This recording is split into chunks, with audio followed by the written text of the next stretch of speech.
Anyway, but I want to talk about some of the good things that are going on, because there are plenty of good things going on too. When I was born, Hitler and Stalin were still alive. The most far-reaching war of all time was still raging. The atom bomb had not yet been dropped. In Europe, the Holocaust was still going on. 10,000 Jews a day were being murdered at Auschwitz. It was simply illegal in the parts of Europe controlled by the Nazis to exist if you were a Jew. That is to say, it was a crime punishable by death just to exist. Back home in the United States, it was perfectly allowed to not allow black people into your shop or your restaurant or into your neighborhood, a huge swath of the nation. In the place I grew up, Maryland, right outside Washington, D.C., and also Virginia and Delaware, there were signs everywhere saying white trade only in diners and cafes and sometimes even in small shops. We had been at war against two of the most racist regimes in history, but we were a racist nation ourselves, and that was a shame, a crime against decency. Just before I was born, in the late 30s, there was real poverty in this nation, real hunger, real starvation, real dying of overwork. As FDR said, 1/3 of a nation ill-housed, ill-clothed, ill-fed. That has changed incredibly, thanks to the heroism of truly great men like Martin Luther King Jr., Goodman, Cheney, Schwerner, Medgar Evers. Thanks to the leadership of Lyndon Johnson, this has changed dramatically. Martin Luther King, who is the greatest moral influence of my lifetime, said that this would never be a first-class nation if it had second-class citizens, and we don't have that anymore. We have an America that is open to everyone. It's an amazing thing. When I was a young man, it was still commonplace, even for the teachers in our school, to call black people by the most horrible names. When I was a child, it would have been a setup for a racist joke to talk about a black man from Chicago running for president as a Democrat.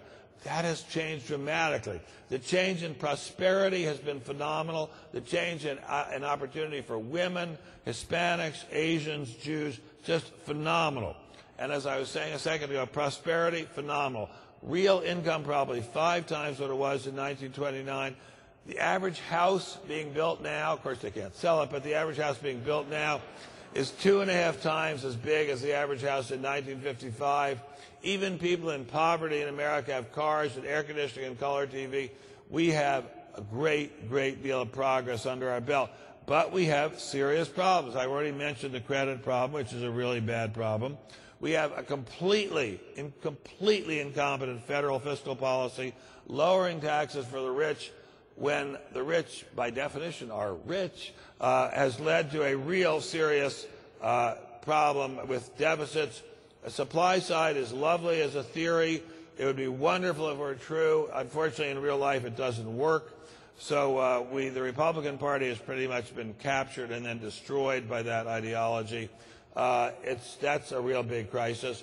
Next crisis, the retirement situation I mentioned a moment ago. 78 million Americans racing towards retirement in the baby boom. Average savings, $50,000.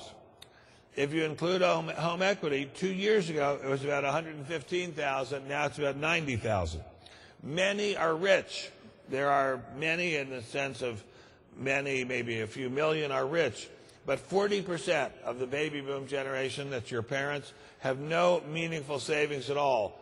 20% have a defined benefit pension plan, but that's almost all civil servants and military who are retired. There are tens of millions of Americans who are going to be in real want when they retire. Real, genuine want. Real, genuine want. Big problem.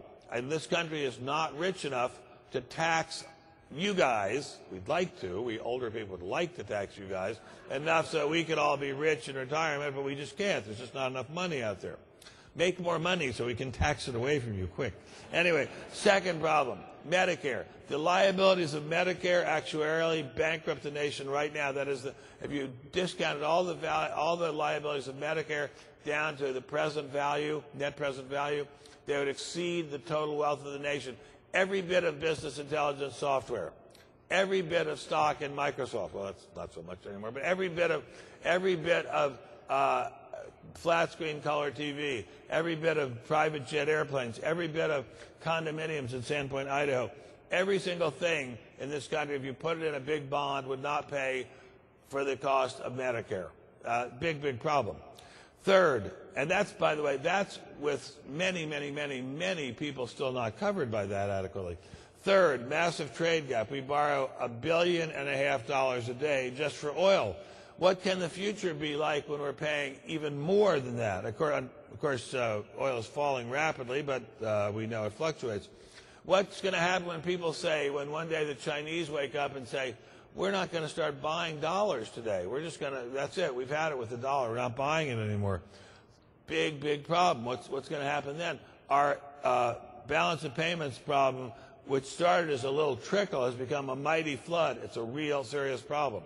Next, income inequality. Now, Mrs. Thatcher, whom we all remember fondly from Great Britain, Mrs. Thatcher said that income inequality was not a real problem. After all, Mrs. Thatcher said, it's not mandatory. No one requires that there be income inequality. Some people will work harder and be smarter and more sensible, and they'll have more money than other people. So that is true. I mean, there's always going to be some income and wealth inequality. But the degree of income and wealth inequality in this country is breathtaking.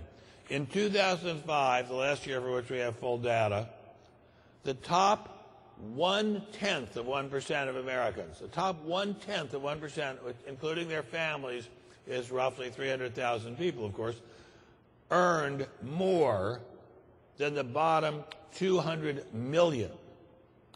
The top 0.1%, again, roughly 300,000 people, have altogether something like 40 times the assets of the bottom 200 million.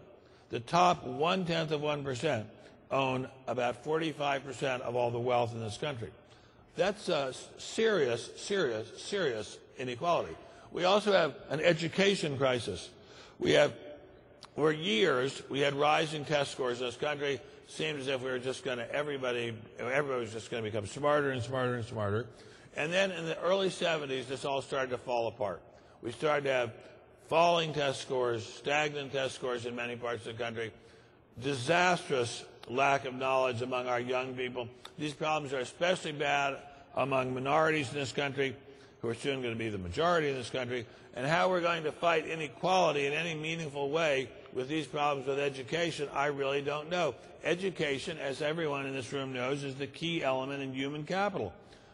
Business intelligence is very helpful, but how are we going to create the business intelligence if we don't have smart people to create the software for the business intelligence? And even the dopiest person cannot be made, even a very dopey person cannot be made into a smart person by simply handing him a disk. We have a real